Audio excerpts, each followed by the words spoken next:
मध्य प्रदेश के राज्यपाल श्रीमान मंगूभाई पटेल, हमारे लोकप्रिय मुख्यमंत्री श्रीमान मोहन यादव जी, टेक्नोलॉजी के माध्यम से हमारे साथ जुड़े हुए केंद्रीय मंत्री, इंदौर से तोखन साहू जी, दतिया से राम मोहन नायडू जी, सतना से मुरलीधर मोहोल जी, यहां मंच पर उपस्थित राज्य के उप मुख्यमंत्री जगदीश देवड़ा जी, राजेंद्र शुक्ला जी, लोकसभा में मेरे साथी बीडी शर्मा जी, अन्य मंत्रीगण, जनप्रतिनिधिगण और विशाल संख्या में आए हुए मेरे प्यारे भाई और बहनों, सबसे पहले मैं मां भारती को, भारत की मातृशक्ति को प्रणाम करता हूं।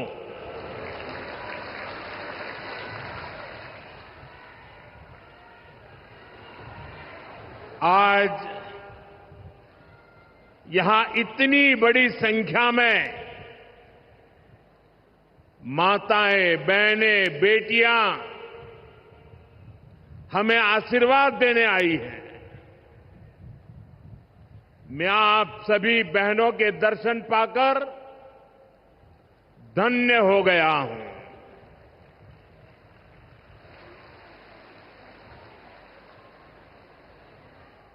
भाइयों बहनों, आज लोकमाता देवी अहिल्याबाई होलकर जी की 300वीं जन्म जयंती है। 140 करोड़ भारतीयों के लिए ये अवसर प्रेरणा का है। राष्ट्र निर्माण के लिए हो रहे भगीरथ प्रयासों में अपना योगदान देने का है। देवी अहिल्याबाई कहती थी कि शासन का सही अर्थ जनता की सेवा करना और उनके जीवन में सुधार लाना होता है। आज का कार्यक्रम उनकी इस सोच को आगे बढ़ाता है। आज इंदौर मेट्रो की शुरुआत हुई है। दतिया और सतना भी अब हवाई सेवा से जुड़ गए हैं। ये सभी प्रोजेक्ट मध्य प्रदेश में सुविधाएं बढ़ाएंगे, विकास को गति देंगे और रोजगार के अनेक नए अवसर बनाएंगे। मैं आज इस पवित्र दिवस पर विकास के इन सारे कामों के लिए आप सबको, पूरे मध्य प्रदेश को बहुत बहुत बधाई देता हूं। साथियों, लोकमाता देवी अहिल्याबाई होलकर, ये नाम सुनते ही मन में श्रद्धा का भाव उमड़ पड़ता है। उनके महान व्यक्तित्व के बारे में बोलने के लिए शब्द कम पड़ जाते हैं। देवी अहल्याबाई प्रतीक है कि जब इच्छा शक्ति होती है, दृढ़ प्रतिज्ञा होती है, तो परिस्थितियां कितने ही विपरीत क्यों न हो, परिणाम लाकर दिखाया जा सकता है। 250-300 साल पहले जब देश गुलामी की जंजीरों में जकड़ा हुआ था, उस समय ऐसे महान कार्य कर जाना कि आने वाली अनेक पीढ़ियां उसकी चर्चा करें, ये कहना तो आसान है, करना आसान नहीं था। साथियों, लोक माता अहल्याबाई ने प्रभु सेवा और जन सेवा, इसे कभी अलग नहीं माना। कहते हैं वे हमेशा शिवलिंग अपने साथ लेकर चलती थी। उस चुनौतीपूर्ण कालखंड में एक राज्य का नेतृत्व कांटों से भरा ताज कोई कल्पना कर सकता है? कांटों से भरा ताज पहनने जैसा वो काम, लेकिन लोक माता अहल्याबाई ने अपने राज्य की समृद्धि को नई दिशा दी। उन्होंने गरीब से गरीब को समर्थ बनाने के लिए काम किया। देवी अहल्याबाई भारत की विरासत की बहुत बड़ी संरक्षक थी। जब देश की संस्कृति पर, हमारे मंदिरों, हमारे तीर्थ स्थलों पर हमले हो रहे थे, तब लोक माता ने उन्हें संरक्षित करने का बीड़ा उठाया। उन्होंने काशी विश्वनाथ सहित पूरे देश में हमारे अनेकों मंदिरों का, हमारे तीर्थों का पुनर्निर्माण किया। और ये मेरा सौभाग्य है कि जिस काशी में लोक माता अहल्याबाई ने विकास के इतने काम किए, उस काशी ने मुझे भी सेवा का अवसर दिया है। आज अगर आप काशी विश्वनाथ महादेव के दर्शन करने जाएंगे तो वहां आपको देवी अहल्याबाई की मूर्ति भी वहां पर मिलेगी। साथियों, माता अहल्याबाई ने गवर्नेंस का एक ऐसा उत्तम मॉडल अपनाया जिसमें गरीबों और वंचितों को सबसे ज्यादा प्राथमिकता दी गई। रोजगार के लिए, उद्यम बढ़ाने के लिए उन्होंने अनेक योजनाओं को शुरू किया। उन्होंने कृषि और वन उपज आधारित कुटीर उद्योग और हस्तकला को प्रोत्साहित किया। खेती को बढ़ावा देने के लिए छोटी छोटी नहरों की जाल बिछाई, उसे विकसित किया। उस जमाने में आप सोचिए, 300 साल पहले जल संरक्षण को बढ़ावा देने के लिए उन्होंने कितने ही तालाब बनवाए। और आज तो हम लोग भी लगातार कह रहे हैं, कैच द रेन, बारिश के एक एक बूंद के पानी को बचाओ। देवी अहल्या जी ने 250-300 साल पहले हमें एक काम बताया था। किसानों की आय बढ़ाने के लिए उन्होंने कपास और मसालों की खेती को प्रोत्साहित किया। आज 250-300 साल के बाद भी हमें बार बार किसानों को कहना पड़ता है कि क्रॉप डाइवर्सिफिकेशन बहुत जरूरी है। हम सिर्फ धान की खेती करके या गन्ने की खेती करके अटक नहीं सकते। देश की जरूरतों को, सारी चीजों को हमें डाइवर्सिफाई करके उत्पादित करना चाहिए। उन्होंने आदिवासी समाज के लिए, गुमंतु टोलियों के लिए खाली पड़ी जमीन पर खेती की योजना बनाई है। ये मेरा सौभाग्य है कि मुझे एक आदिवासी बेटी आज जो भारत के राष्ट्रपति पद पर विराजमान है, उनके मार्गदर्शन में मेरे आदिवासी भाई बहनों की सेवा करने का मौका मिला है। देवी अहल्या ने विश्व प्रसिद्ध माहेश्वरी साड़ी के लिए नए उद्योग लगाए और बहुत कम लोगों को पता होगा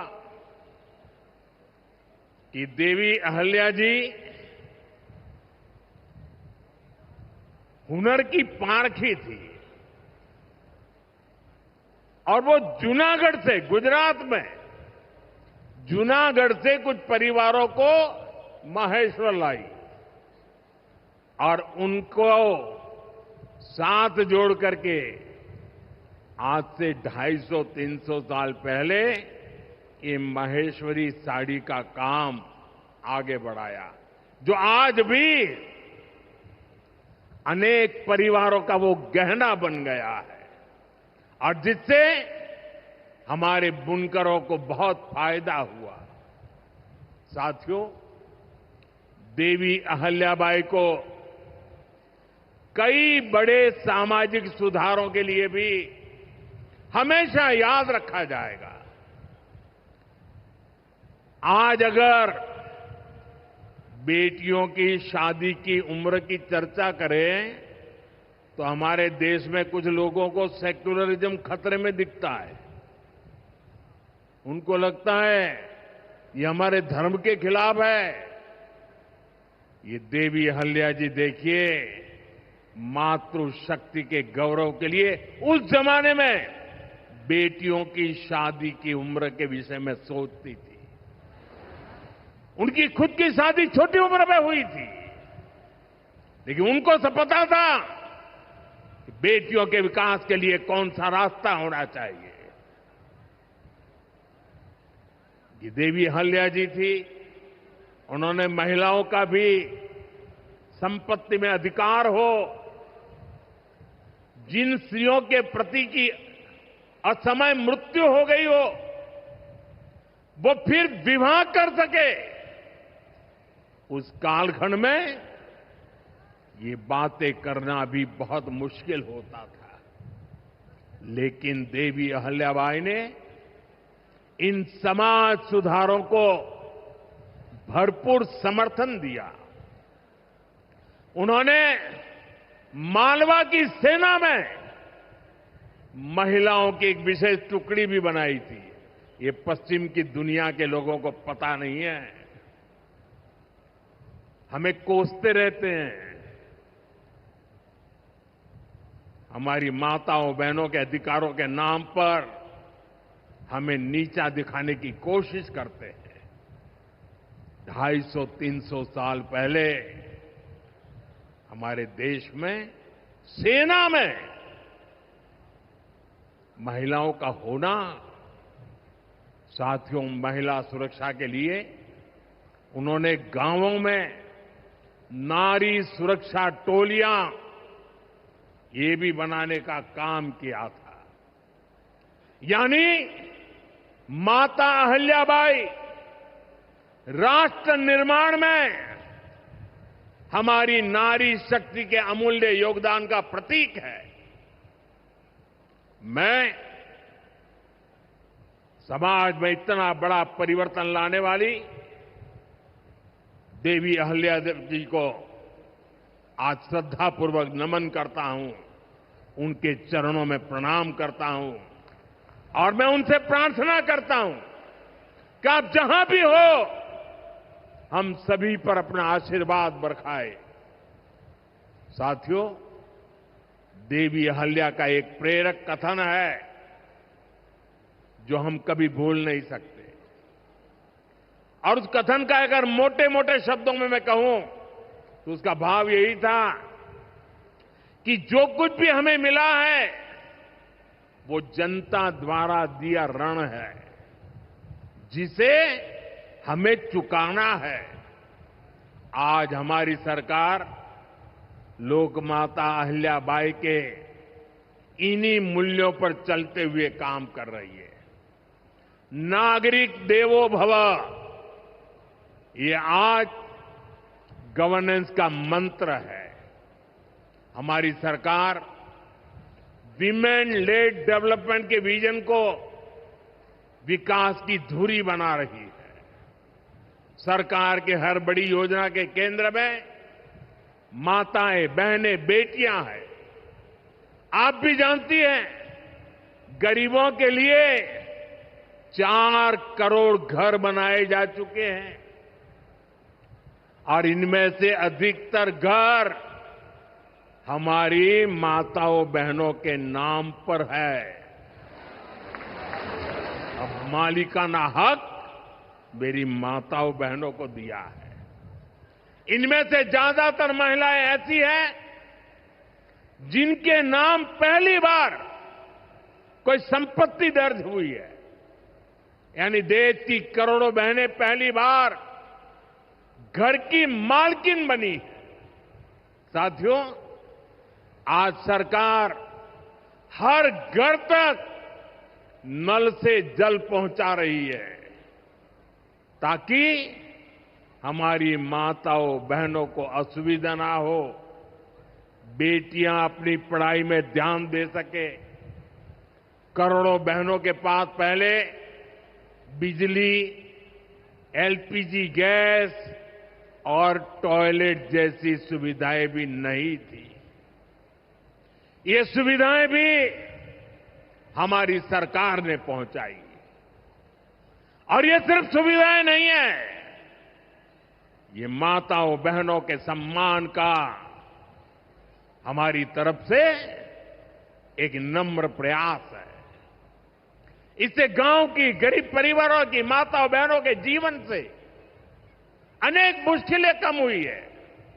साथियों, पहले माताएं बहनें अपनी बीमारियां छुपाने पर मजबूर थी। गर्भावस्था के दौरान अस्पताल जाने से बचती थी। उनको लगता था कि इससे परिवार पर बोझ पड़ेगा और इसलिए वो दर्द सहती थी, लेकिन परिवार में किसी को बताती नहीं थी। आयुष्मान भारत योजना ने उनकी इस चिंता को भी खत्म किया है।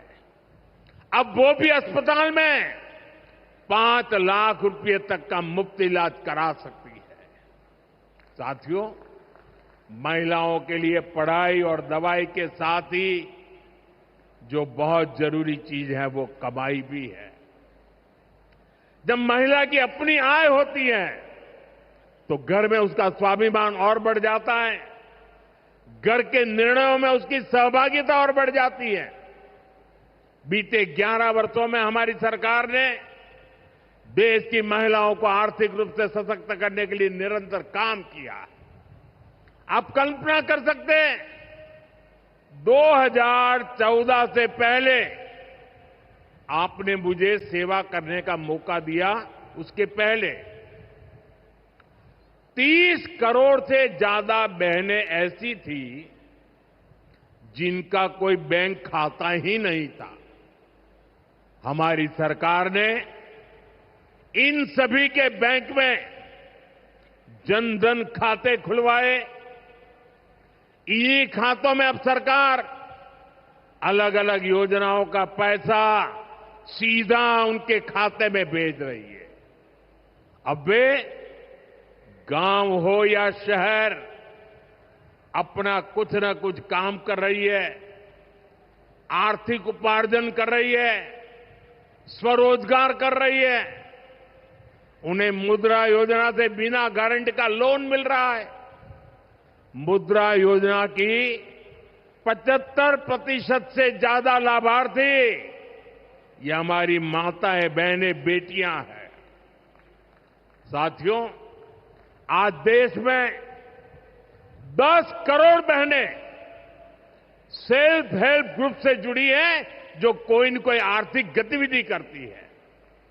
ये बहनें अपनी कमाई के नए साधन बनाएं, इसके लिए सरकार लाखों रुपयों की मदद कर रही है। हमने ऐसी 3 करोड़ बहनों को लखपति दीदी बनाने का संकल्प लिया है। मुझे संतोष है कि अब तक 1.5 करोड़ से ज्यादा बहनें लखपति दीदी बन भी चुकी है। अब गांव-गांव में बैंक सखियां लोगों को बैंकिंग से जोड़ रही है। सरकार ने बीमा सखियां बनाने का अभियान भी शुरू किया है।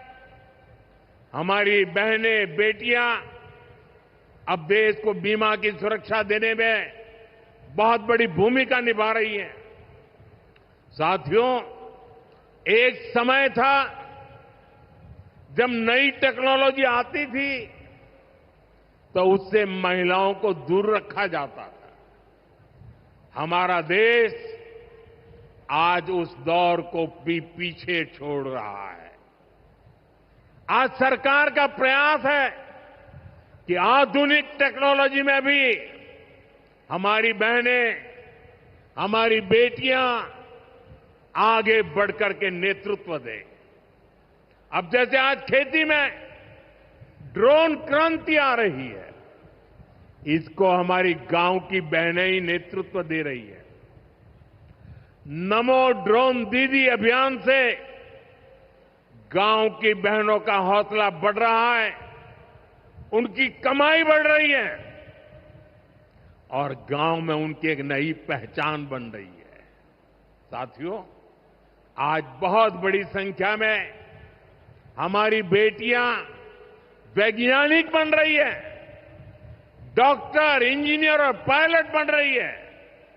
हमारे यहां साइंस और मैथ्स पढ़ने वाली बेटियों की संख्या लगातार बढ़ रही है। आज जितने भी हमारे बड़े स्पेस मिशन हैं, उनमें बड़ी संख्या में वैज्ञानिक के नाते हमारी माताएं, बहनें, बेटियां काम कर रही है। चंद्रयान-3 मिशन पूरा देश गौरव कर रहा है। चंद्रयान-3 मिशन में तो 100 से अधिक महिला वैज्ञानिक और महिला इंजीनियर शामिल थी।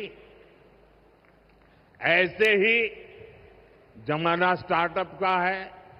स्टार्टअप के क्षेत्र में भी हमारी बेटियां अद्भुत काम कर रही है। देश में लगभग 45% स्टार्टअप की, उसमें कम से कम एक डायरेक्टर कोई न कोई हमारी बहन है, कोई न कोई हमारी बेटी है, महिला है, और यह संख्या लगातार बढ़ रही है। साथियों, हमारा प्रयास है कि नीति निर्माण में बेटियों की भागीदारी लगातार बढ़े। बीते 1 दशक में इसके लिए एक के बाद एक अनेक कदम उठाए गए हैं। हमारी सरकार में पहली बार पूर्णकालिक महिला रक्षा मंत्री बनी। पहली बार देश की वित्त मंत्री एक महिला बनी। पंचायत से लेकर पार्लियामेंट तक महिलाओं की संख्या लगातार बढ़ रही है। इस बार 75 सांसद महिलाएं हैं, लेकिन हमारा प्रयास है कि ये भागीदारी और बढ़े। नारी शक्ति वंदन अधिनियम के पीछे भी यही भावना है। सालों तक इस कानून को रोका गया, लेकिन हमारी सरकार ने इसे पारित करके दिखाया। अब संसद और विधानसभाओं में महिला आरक्षण पक्का हो गया है। कहने का अर्थ ये है कि भाजपा सरकार बहनों बेटियों को हर स्तर पर, हर क्षेत्र में सशक्त कर रही है। साथियों, भारत संस्कृति और संस्कारों का देश है और सिंदूर ये हमारी परंपरा में नारी शक्ति का प्रतीक है। राम भक्ति में रंगे हनुमान जी भी सिंदूर को ही धारण किए हुए हैं। शक्ति पूजा में हम सिंदूर का अर्पण करते हैं और यही सिंदूर अब भारत के शौर्य का प्रतीक बना है।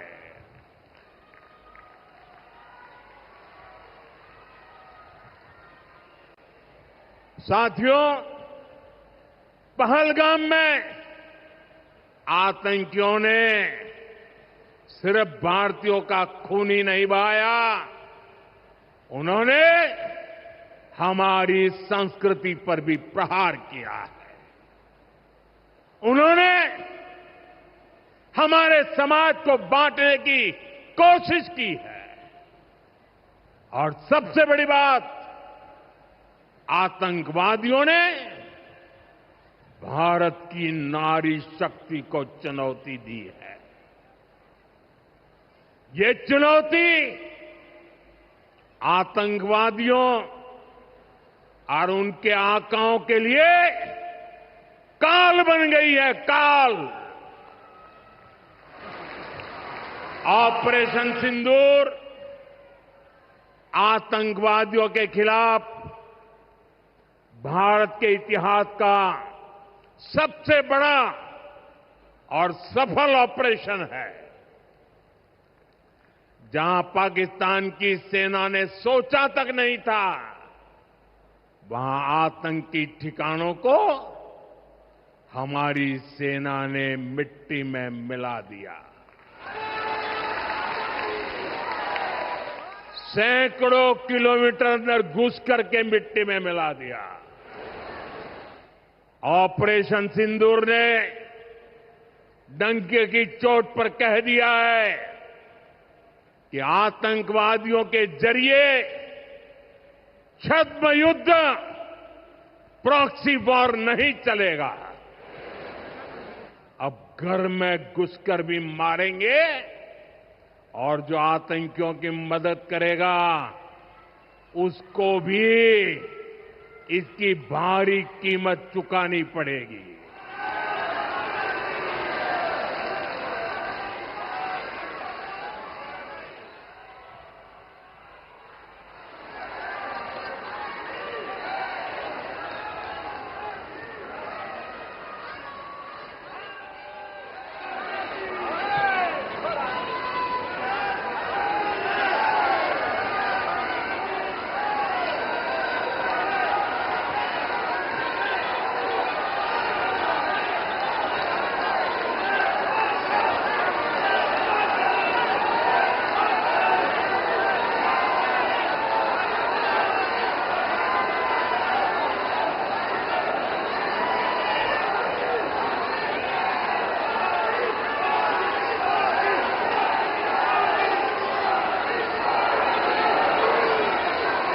अब भारत का एक एक नागरिक कह रहा है, 140 करोड़ देशवासियों का बुलंद आवाज कह रहा है, अगर अगर तुम गोली चलाओगे तो मान के चलो गोली का जवाब गोले से दिया जाएगा।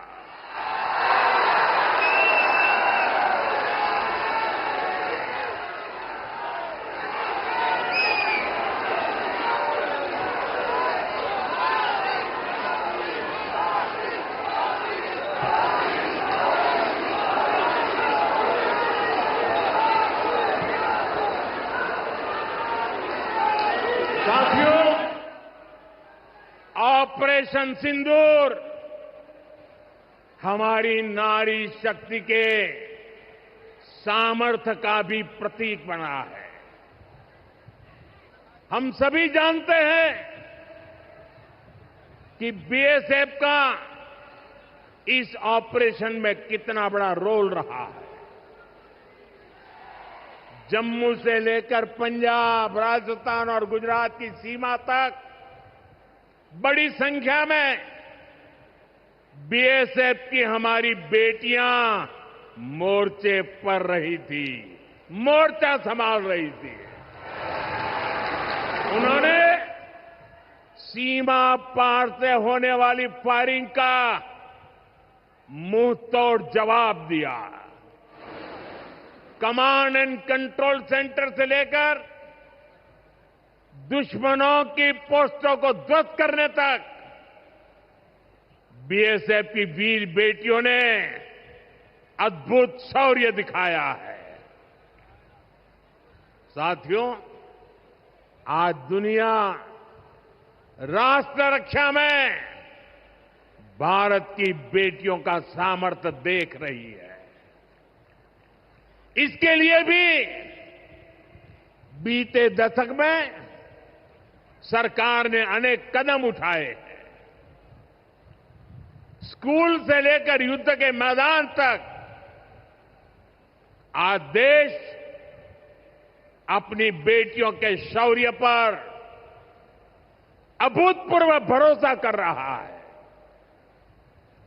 हमारी सेना ने पहली बार सैनिक स्कूलों के दरवाजे बेटियों के लिए खोले हैं। 2014 से पहले एनसीसी में सिर्फ 25% कैडेट्स ही बेटियां होती थी। आज उनकी संख्या 50% की तरफ आगे बढ़ रही है। कल के दिन देश में एक और नया इतिहास बना है। आज अखबार में देखा होगा आपने, नेशनल डिफेंस एकेडमी यानी एनडीए से महिला कैडेट्स का पहला बैच पास आउट हुआ है। आज सेना, नौसेना और वायुसेना में बेटियां अग्रिम मोर्चे पर तैनात हो रही है। आज फाइटर प्लेन से लेकर आईएनएस विक्रांत युद्धपोत तक विमेन ऑफिसर्स अपनी जांबाजी दिखा रही है। साथियों, हमारी नौसेना की वीर बेटियों के साहस का ताजा उदाहरण भी देश के सामने है। आपको मैं नाविका सागर परिक्रमा के बारे में बताना चाहता हूं। नेवी की 2 वीर बेटियों ने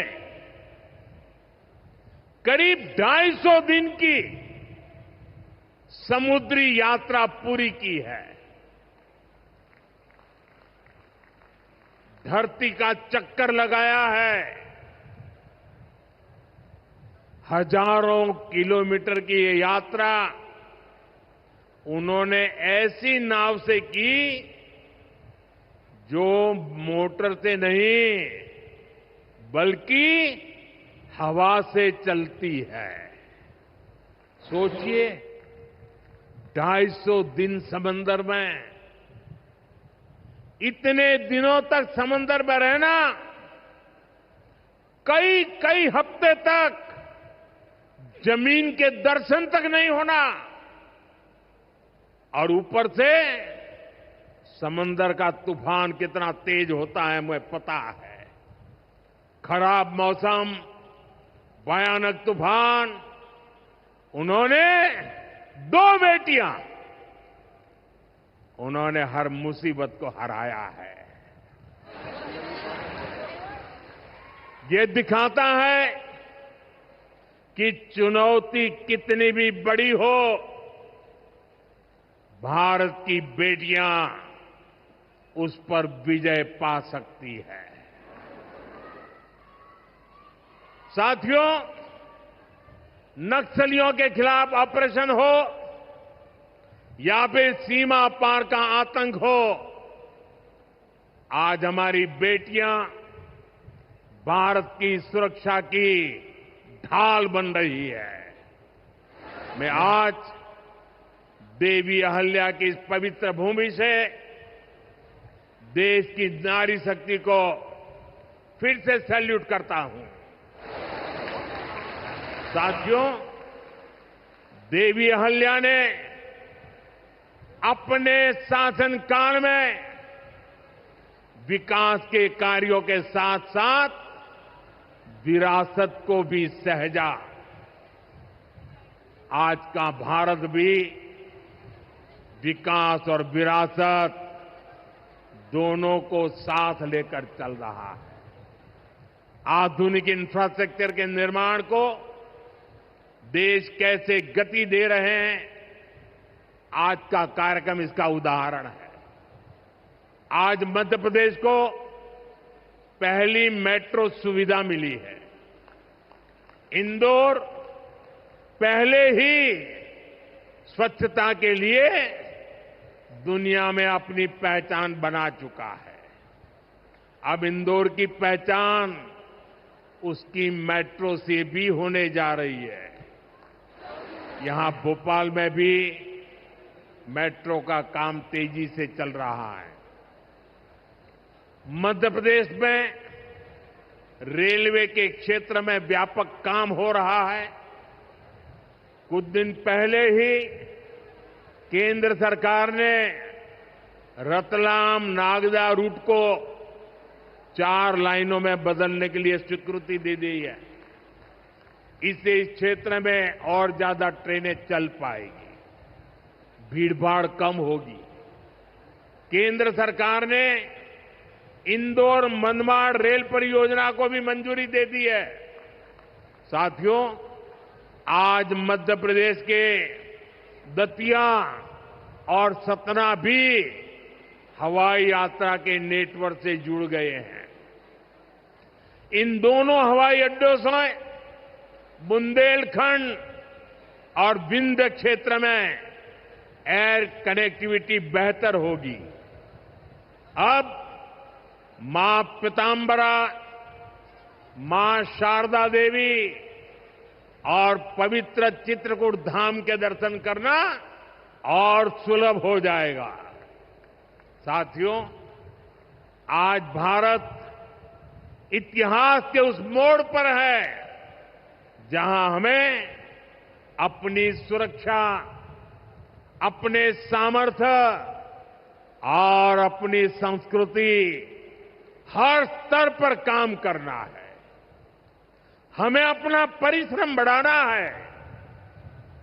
इसमें हमारी मातृशक्ति, हमारी माताओं, बहनों, बेटियों की भूमिका बहुत बड़ी है। हमारे सामने लोक माता देवी अहल्याबाई जी की प्रेरणा है। रानी लक्ष्मीबाई, रानी दुर्गावती, रानी कमलापति, अवंतीबाई लोधी, कित्तूर की रानी चेन्नम्मा, रानी गाडिल्यो, वेलु नाचियार, सावित्रीबाई फुले, ऐसे हर नाम हमें गौरव से भर देते हैं। लोक माता अहल्याबाई की 300वीं जन्म जयंती हमें निरंतर प्रेरित करती रहे। आने वाली सदियों के लिए हम एक सशक्त भारत की नींव मजबूत करें। इसी कामना के साथ आप सभी को फिर से एक बार बहुत बहुत शुभकामनाएं देता हूं। अपना तिरंगा ऊपर उठा करके मेरे साथ बोलिए, भारत माता की, भारत माता की, भारत माता की, वंदे वंदे वंदे वंदे वंदे वंदे वंदे वंदे वंदे